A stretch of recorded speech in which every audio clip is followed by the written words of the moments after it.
ఈరోజు ముందుగా తుమ్ములు ఎక్కువగా వస్తున్నప్పుడు ముందుగా శశాంకాసనం చూద్దాం.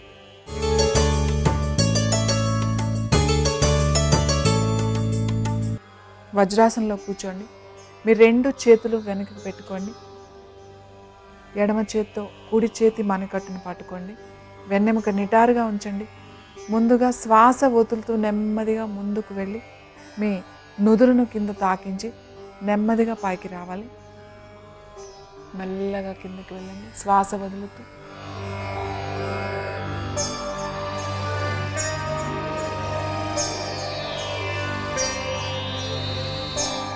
Breath in slowly up. శ్వాస తీసుకుంటూ పైకి రండి.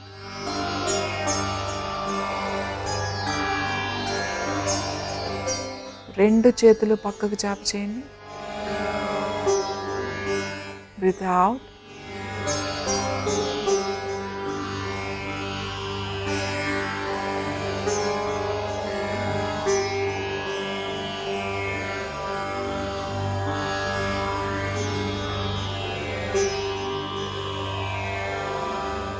ఇప్పుడు 2 చేతులు పైకి పెట్టేయండి.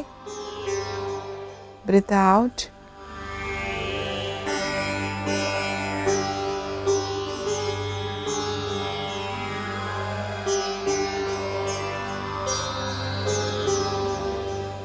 Breath in.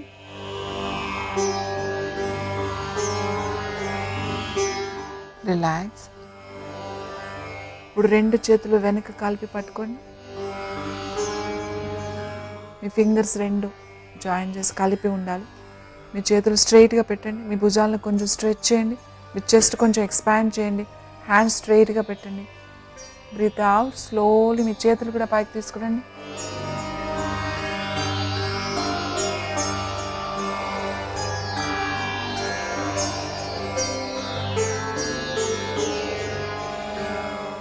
Breath in slowly up. Relax.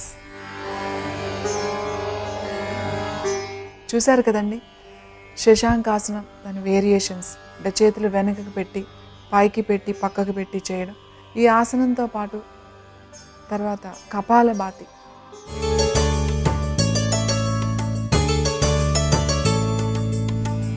Kapalbhati క్రియ. ఇప్పుడు కపాలభాతి ఎలా చేయాలో చూద్దాం. ఇది కూడా వజ్రాసనంలో మీకు అనువైన ఆసనంలో కూర్చోండి. కూర్చుని వెన్నెముక నిటారుగా ఉంచండి. శ్వాస బయటికి వదిలేసేయండి. ప్రతిసారి బయటికి వదిలినప్పుడు ఫోర్స్గా వదలాలి. అలాగే ముక్కు చివరి నుంచి వదలండి. లోపల నుంచి గాలి వదలొద్దు. తీసుకున్న దాని మీద కాన్సన్ట్రేట్ చేయకండి. వదిలే దాని మీదే కాన్సన్ట్రేట్ చేయండి. మీ ధ్యాస అంతా కూడా వదిలే దాని మీద ఉండాలి. ప్రతిసారి పొట్ట లోపలికి లాగడం, గాలి బయటికి వదలడం చేయండి. ఇది చేసేటప్పుడు మీ ఫేస్ అంతా బిగించి చేయొద్దు. భుజాలు కానీ మెడ కానీ రిలాక్స్డ్గా ఉండాలి.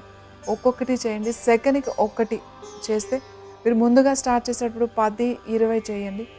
రోజు ప్రాక్టీస్ చేసిన అలవాటు అయిన తర్వాత మీరు 60 నుంచి 120 వరకు మీరు ఈజీగా చేయొచ్చు. మరి ఇప్పుడు కపాలభాతి ఎలా చేయాలో చూద్దాం.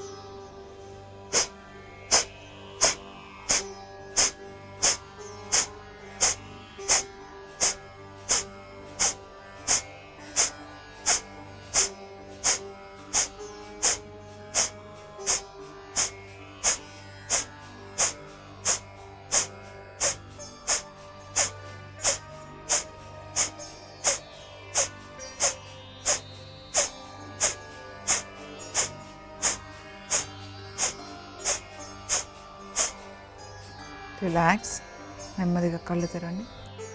చూసారు కదండి కపాలభాతి. కపాలభాతి మీరు ప్రతిసారి స్ట్రోక్ ఇచ్చినప్పుడు కల్లా ఆక్సిజన్ ఎక్కువ బ్రెయిన్కి సప్లై అవుతుంది. అలాగే లంగ్స్కి బాగా బ్లడ్ సర్క్యులేషన్ బాగా అవుతుంది.